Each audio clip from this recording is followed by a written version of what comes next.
There is considerable uncertainty as the government and economy reacts to this developing crisis from the coronavirus pandemic. As personal impact from working from home and social distancing make the issue more and more real at a personal level, thoughts are turning to the massive impact and damage of this unprecedented crisis on business.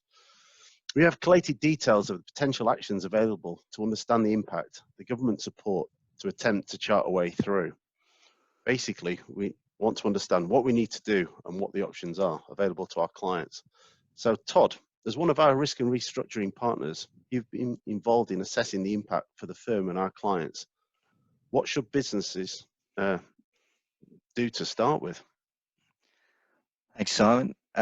Basically, we've been working through with a number of parties, including the banks and the ATO, and the initial feedback from them is that if everybody understands where they are in terms of liabilities and whatever else to start with, and where their lodgements are up to and things like that, that is a key aspect to understand, so that there's a baseline for everybody to be able to work from. And that is where they need to start with first, to understand exactly where their financial position is and what assets and liabilities they have. Okay, so after understanding the position, how does a business progress towards a plan or a strategy? So after that, everybody needs to reset and try to do a revised forecast.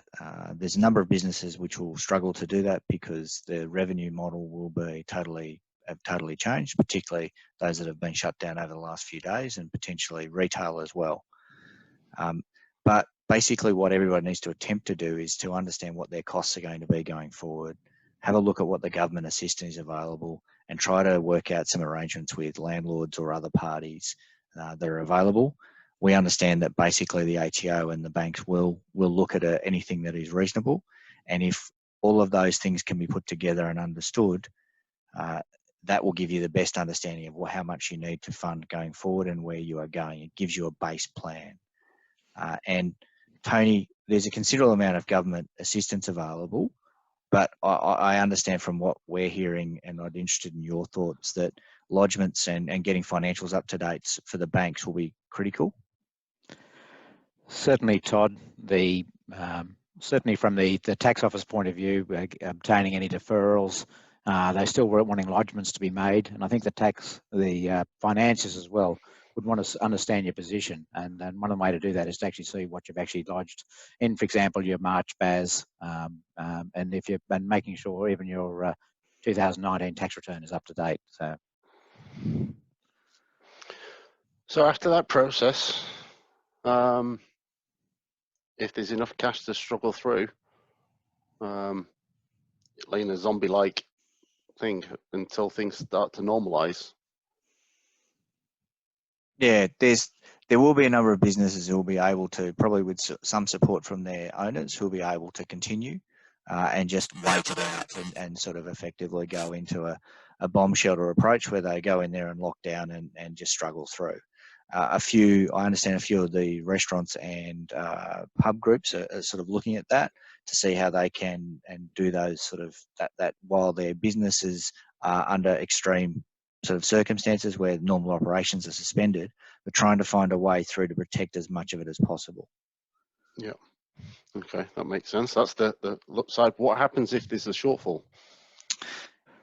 If there's a shortfall, there's probably going to need to be more funding going from shareholders and directors. If that is going in for, whether that's by directors waiving wages, which is probably not ideal these days, but if they waive some wages or they put some cash back in that they have, or obtain it from their own personal banking or whatever else, that's probably a way to support them. What we would suggest though in those scenarios though is, because of the inherent uncertainty, that people need to consider getting security for that, and potentially even having security ahead of the bank to make sure that those funds are protected, so that if the worst happens, they can have an opportunity to get that back out. It is distressed funding, so that is not unreasonable. And if the directors and shareholders can't do it, well, then they need to go and see if they can get it from banks or other sources. There are a number of secondary and third tier financiers who have funds, and there is money still in the market. It's just a matter of going through the process. Again, you need to provide information for them to be able to assess it and go through their credit checks. Yep.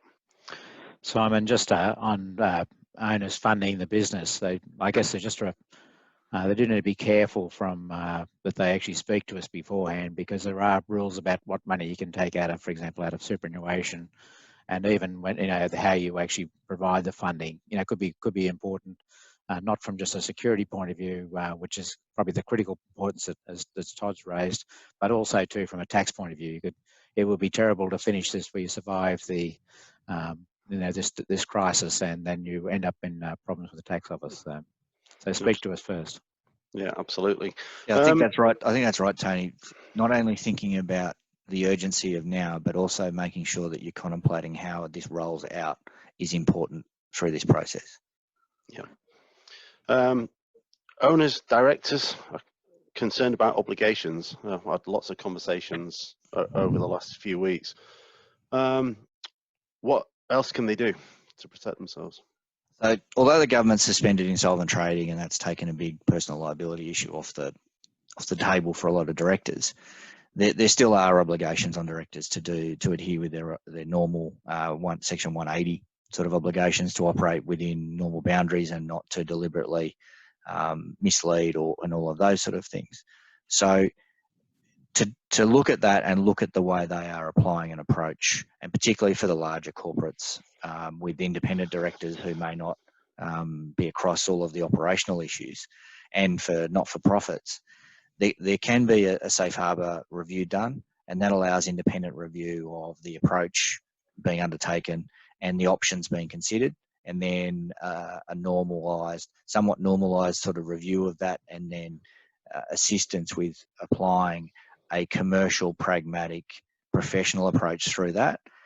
And there may be some other alternatives that come out of it.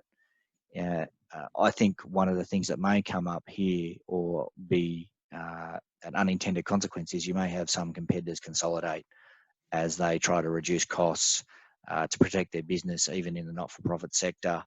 And there may be some acquisitions where some people decide that now is the time to buy and their competitors are willing to acquire it.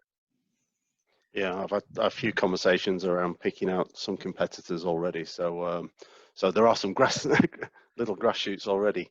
And the other logical thing there, obviously, Simon, is the supply chain and shoring up your own supply chain by acquiring or supporting your major suppliers. Absolutely. So from a director's point of view, if you kind of look at everything and there's simply not enough funds to proceed, what can they do?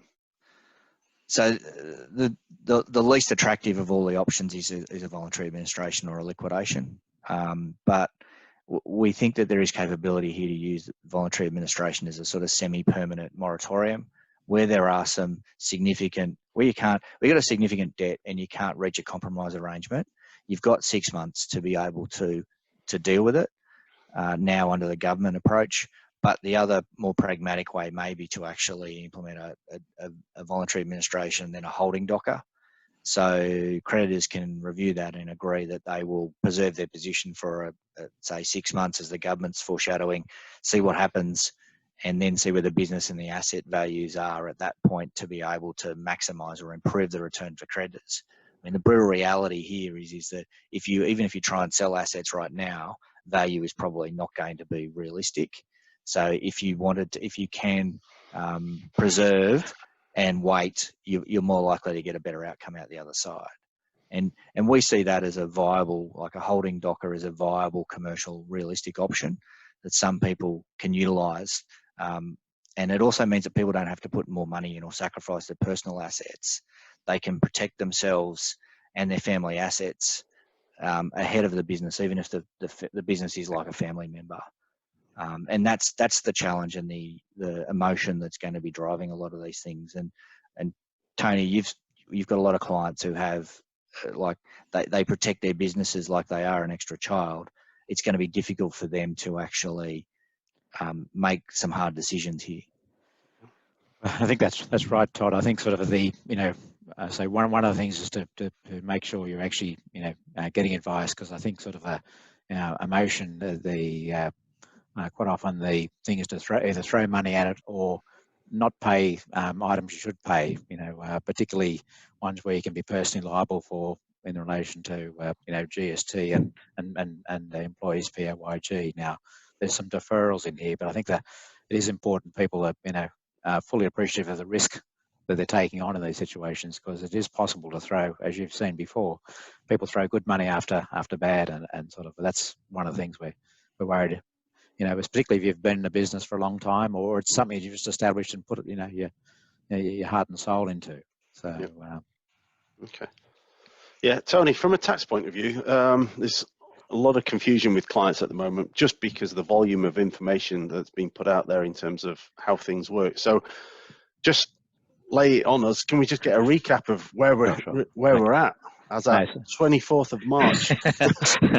Thanks, Simon. It's probably changed by tomorrow, but I think there certainly has been a rash of announcements from all levels of government, and we've certainly been trying to get out to clients the information. But I think it's handy just to sort of recap where we are.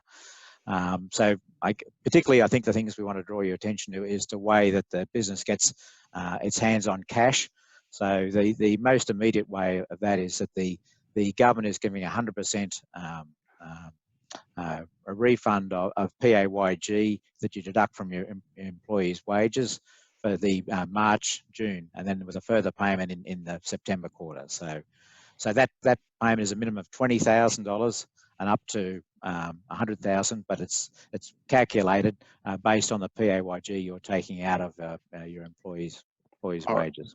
All right, so that's a go-forward amount of money that we're not going to have to pay in terms of that tax withheld. That's right, and it's a permanent saving. It's not like it's a deferral. It's a automatic relief. And the companies can reclaim that. We're not paying the employees gross. It's not that. It's the company's money. It's the company's money. So the company's money to use in the business. Correct. All right. So just to avoid some confusion. To get that, you need to do all your lodgements, though, particularly your BASs during those periods. Yes. Yep. So certainly the refund is dependent on the lodgement, and you'll get a credit on your BAS. So who gets 20,000? Who gets 100,000? How's that work? Okay. Yeah. So look at it as it's based on the PAYG. So that if you're if you're paying deducting $10,000 out of your employees in total out of your employees' wages, then you'll get a refund of that amount, as opposed to whereas if you're a larger employer, you might be actually taking a couple of $100,000 out, but you're capped at $100,000. All right. So effectively, Tony, at a practical basis, it's a waiver. So you do your lodgement, and you're due to pay your $100,000, but you don't need to pay your $100,000. Correct. Yeah. It's not a refund. It's not a payment and get it back. It's just take it off. It can be a refund, but basically they'll it needs to be on the lodgement, and so that if you had, in actual fact, you might have GST credits or whatever, you're actually in a refund situation after applying this this credit, then the tax office will refund you. And you should get that by about the 28th of April. So right, okay. Excellent. Okay, what else? That's one thing. Okay, the thrust of the other, there's two other types of changes. One is a deferral of tax, and particularly in relation to your BAS. So the GST can be deferred, for up to 6 months. So sort of I guess if you're in trouble with any tax, certainly the tax office is open to looking at your case and giving you time to pay without either a very low interest rate or just an automatic deferral. The important thing, I guess, is you need to speak to us, and so that because it's not automatic, it's a matter of actually registering with the tax office, and again making sure your lodgements are up to date. So. Okay, so deferral, of federal tax is important. I think sort of at the there is certainly at the state level. Unfortunately, in the state level, there is all sorts of different regimes. So, for example, Queensland has a different regime to New South Wales, but all of the state governments are giving concessions particularly on payroll tax, and it's either a relief or a deferral. Okay. Excellent. Look, I guess on the positive side, to encourage, I guess, people that if they need to buy equipment to run their business or to respond, the government is offering an immediate write-off for basically for most businesses that we deal with. That's under turnover, under $500,000. For provided the equipment is acquired by 30th of June. So that's after that date. There's a 50% write-off. So there's a 50% write-off. So. All right. All right. So they're trying to get you to spend money early rather than later. Yeah, do it. That's right. Do it now and help the economy. So if you're well placed for that, it's a good incentive. But again, the benefit is really in the you will get some benefit in your current tax year. So a tax relief in the current tax year. Is that it? Is that where we're at then from a tax point of view? Look, I think sort of there's an incredible amount of detail, and I do think people should find if there's certainly these things are put out there in big headlines, but it's important to understand the detail. Sometimes you may not qualify. Sometimes you might qualify for things that has not been publicised. So again, I think talk to your advisor. Make sure you're actually getting the information that you correctly understand the situation. Again, we would hate to see people do things on the basis that they're going to receive the money and find out that for some reason they don't qualify. Okay, fair enough. And the same thing, Simon, it's unclear how this 250,000 maximum bank funding government-backed debt facility will work. We've touched base with HLB Debt Advisory this morning, and they're still trying to work out how that works with the banks. I think the banks are trying to figure out how they're going to administer it, but we'll provide details once we have some clarity from HLB Debt Advisory, and that'll help everybody at least try and tap into that as well. Yep, excellent. All right, thank you, gentlemen. Just from a client point of view, there's a lot of information out there, but HLB across the board are here to help our clients. We've got lots of skills in lots of different areas, so please touch base with us, and we'll bring whatever we need to bear to assist. From a website perspective, we've got a special page under COVID-19. We're using that as a bit of a resource center. So any information regarding updates from a tax or a debt advisory or a risk and restructuring, we'll put all the kind of links to things there so they're kind of easier to find. But yeah, we are here to help, and please reach out to any of the members of staff here. We'll hopefully assist.